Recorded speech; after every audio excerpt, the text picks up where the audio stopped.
सभी व्यूअर्स को मेरा नमस्कार।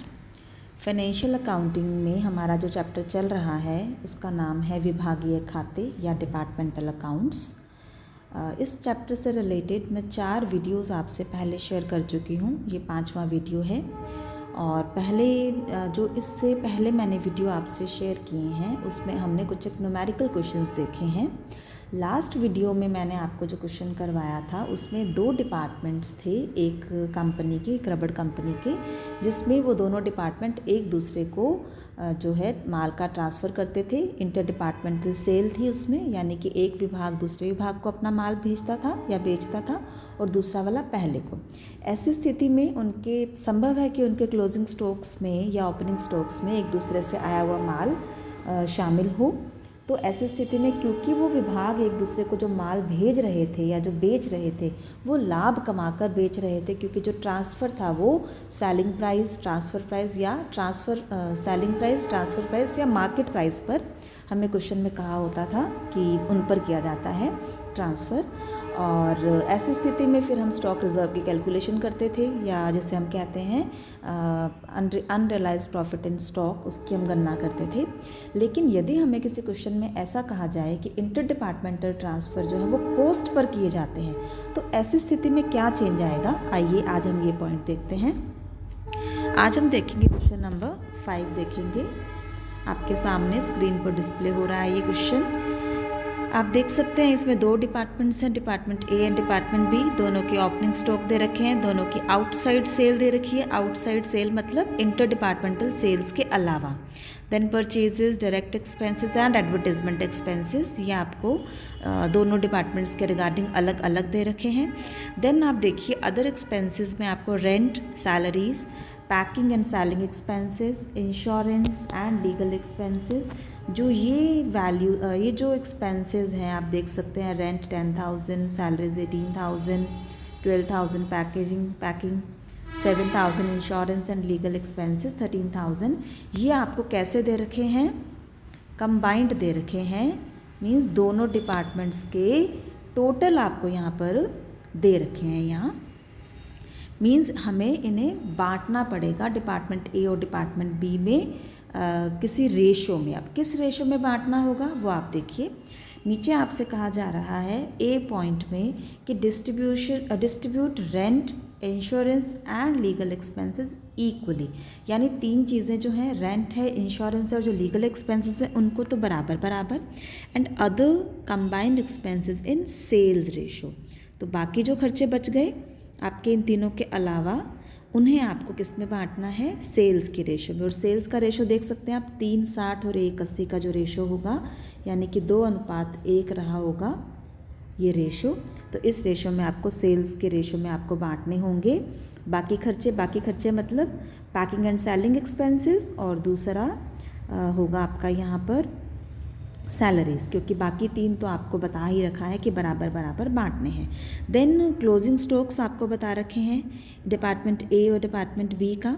60,000 ए का है, जिसमें से 6,000 का ऐसा स्टॉक है जो कि बी से ट्रांसफ़र होकर आया था लागत पर। ये पॉइंट यहाँ पर बहुत इंपॉर्टेंट है कोस्ट का।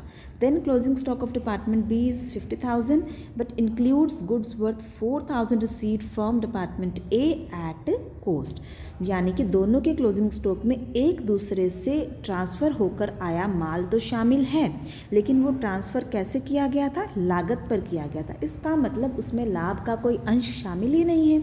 It means there is no need to make stock reserve, there is no need to calculate stock reserve.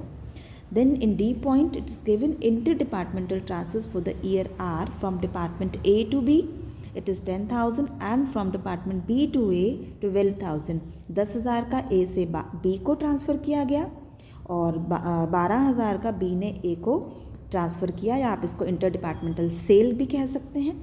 ठीक है, तो एक डिपार्टमेंट दूसरे डिपार्टमेंट को बेचेगा तो डेफिनेटली दूसरा डिपार्टमेंट पहले डिपार्टमेंट से खरीदेगा। मतलब A ने B को बेचा तो B की वो परचेज़ है, ए की सेल है।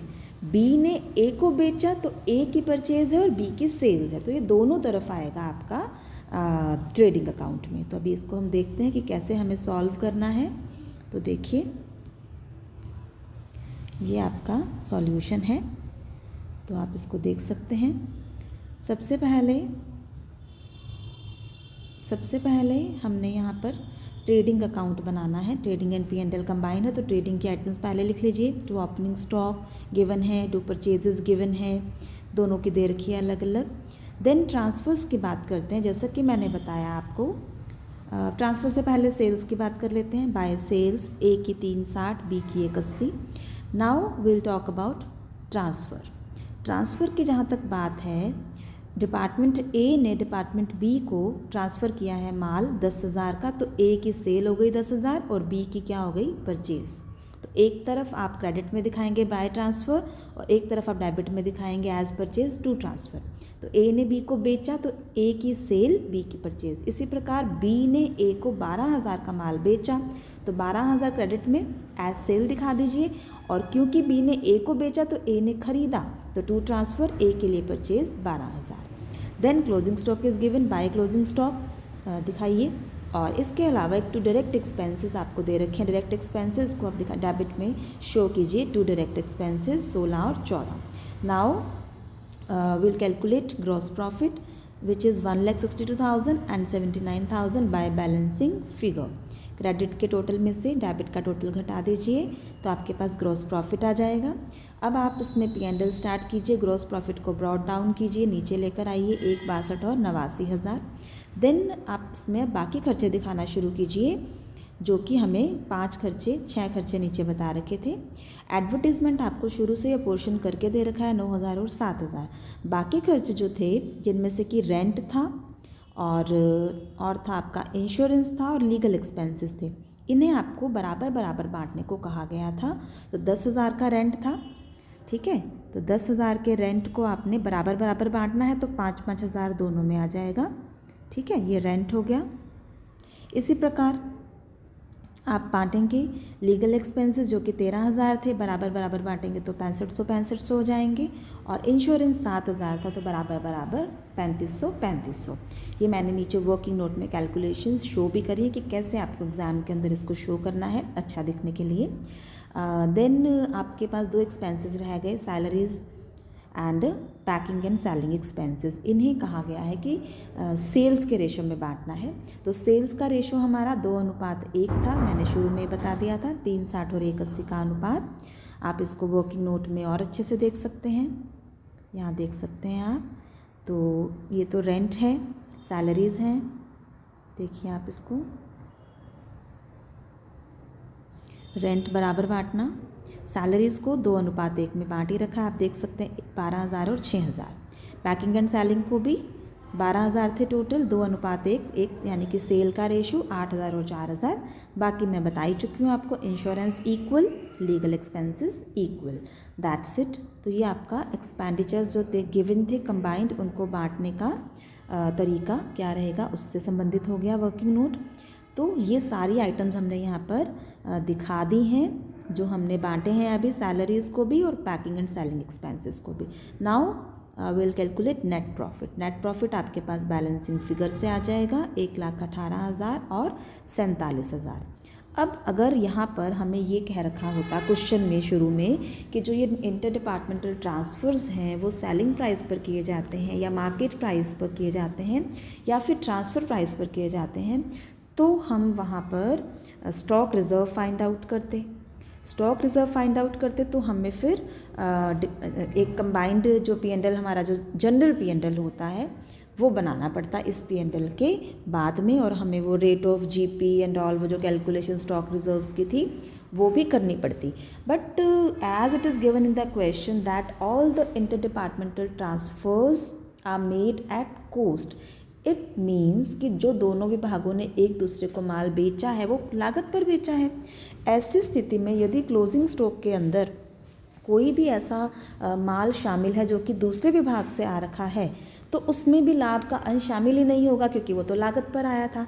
सो in that case we should not calculate stock reserve और we can say unrealized profit in stock. In that case only जो आपका नॉर्मल क्वेश्चन है जैसे आप सॉल्व करते आए हैं वैसे ही आपको सॉल्व करना है। There is no need to calculate stock reserve.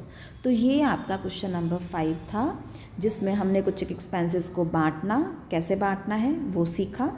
Question में ही गिवन था कि कैसे कैसे बांटना है, तो हमने उसी तरह से उसको वर्किंग नोट में दिखा दिया बांटने का तरीका क्या रहा हमारा।